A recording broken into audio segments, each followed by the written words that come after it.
Thanks for coming on. And joining me now is a Democrat who represents a part of the country that perhaps still can't believe they lost on Tuesday. Senator Cory Booker of New Jersey. Senator, welcome back to Meet the Press. Thank you for having me on again, Chuck. Let me put the question to you this way. What did you learn from the voters on Tuesday? What message did they send to you? Well, look, I think that neither party should be standing with pride and chest thumping right now when you have something that's very ahistoric, one of the few times in which the Electoral College and the popular vote were different. The message to both parties should be right now that we need to find ways to work together to speak to the American public. This is an election like I've never seen before, and I think it reflects the fact that many people have a dissatisfaction with politics as usual. So I think this is a time where both parties should be humble, reach out to each other, and try to find ways to build on common ground to serve the concerns, the rightful frustrations of the American people. You know, when you ran for the Senate, you talked about one of the things you wanted to be was a disruptor in that positive sense when you think of the way Silicon Valley companies are thought of as disruptors. Trump, Clinton, I heard a lot of voters talk about Trump as a disruptor. Do you get the sense that maybe that was something that was missing in Hillary Clinton's message? You know, I think there's going to be a lot of time to focus on the data in this election and really try to figure out what happened. And I know there's going to be people on both sides trying to sift through it all. Right now, I'm dealing with the fact that I've never seen an election like this one before, where people are so fearful. We elected someone who spewed so much Twitter troll-like bile and hate and bigotry that I literally have people erupting in tears. Even the flight I have to come here, an African-American single mom slipped me a note and hugged me with tears in their eyes. And so this is a time where I have deep concern about the future of our country. I've never seen an election where there's so many people who just don't know, from folks who are American citizens born in this country who tell me about their children feeling as if they're going to have to leave the nation because they're going to come after them. So my concern right now is standing in the breach and trying to turn fear into hope and trying to let folks know that we're going to fight forward and defend fellow Americans against what might or might not come. What's your message to these protesters that are popping up? I was talking with Kellyanne Conway about it, asking if Donald Trump should be addressing these folks. She said he already has, and she even said she thinks that President Obama and Secretary Clinton should be telling these protesters essentially, hey, you need to accept the defeat and give some time and space to President-elect Trump. What's your message to these protesters? Well, I'm sitting here right now having this conversation with you because of the tradition of American protest. I have my rights, not because of Washington suddenly deciding, Strom Thurmond and others, hey, let's give certain Americans equal rights, but because of the ardent, unyielding voice of protesters.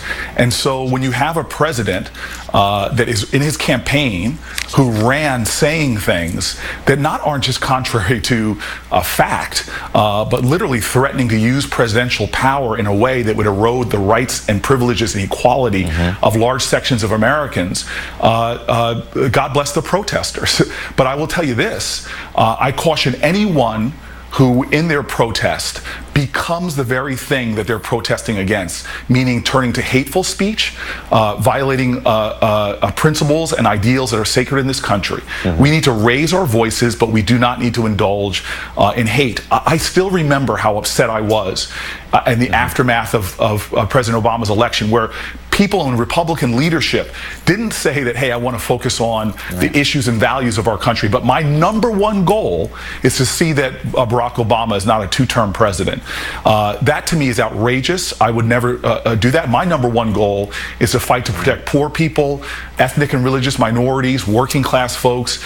And so I'm not going to become what the other side in many ways did that I thought was despicable, whether it was heckling a president during his State of the Union address or questioning the birth and the legitimacy of a president. Those things were despicable to me. We need to not lose our honor. We need to not lose our class in the way that we go about being a noble opposition. You know, the Obama coalition didn't turn out.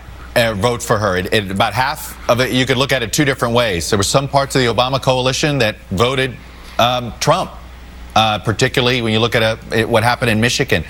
12 counties with working class folks who voted Obama over Romney picked Trump over Clinton. And then, of course, there were turnout issues in other places like Wisconsin. Is this a reminder that the Obama coalition is not a Democratic Party coalition? So again, I live in a city, and I've lived my entire professional life. I've lived in a poor census tract, median income where I live. My census tract is $14,000. I've seen people come out in droves for Obama in 2008. I've seen them not come out in things like our governor's race in 2009. And what happened after that race? The earned income tax credit was cut, hurting, protecting millionaires in our state, but cutting poor people, raising taxes on poor people. I've seen Planned Parenthood attacked. Elections have consequences, and we all need to understand that. And so I don't care about Obama coalition, name it whatever you want.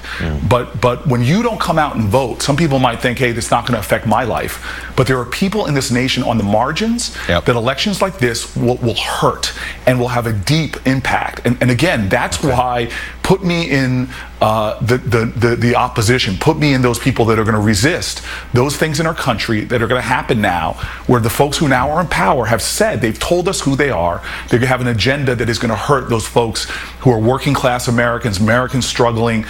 We are going to have to do everything we can to fight against that, to make sure that even though we didn't get big turnouts where we needed, we had all the votes we needed to win, but even though we didn't get those turnouts, it's not time to give up. We've got to keep fighting. What are you looking for in the next head of the Democratic Party?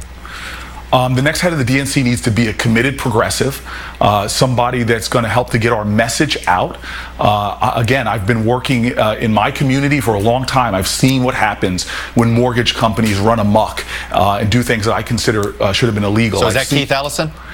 Keith Ellison is one of the names that's being bandied about that gives me hope and excitement.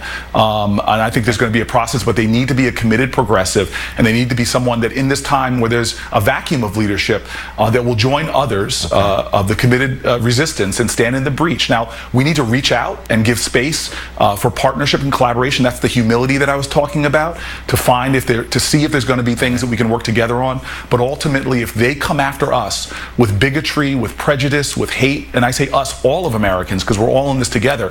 If they come after, we need to make America love again, and do everything we can to prevent this country from becoming the way that Donald Trump campaigned. If he governs the way he campaigned, it'll be a disastrous presidency. This is a chance for him to be magnanimous, humble, to work across the aisle. If that's the kind of president we have, that's fine. But if not, I want our DNC chair, I want Democratic senators and congresspeople, citizens. We need to resist. Senator Cory Booker, Democrat from New Jersey, thanks for coming on. Appreciate it. Thank you.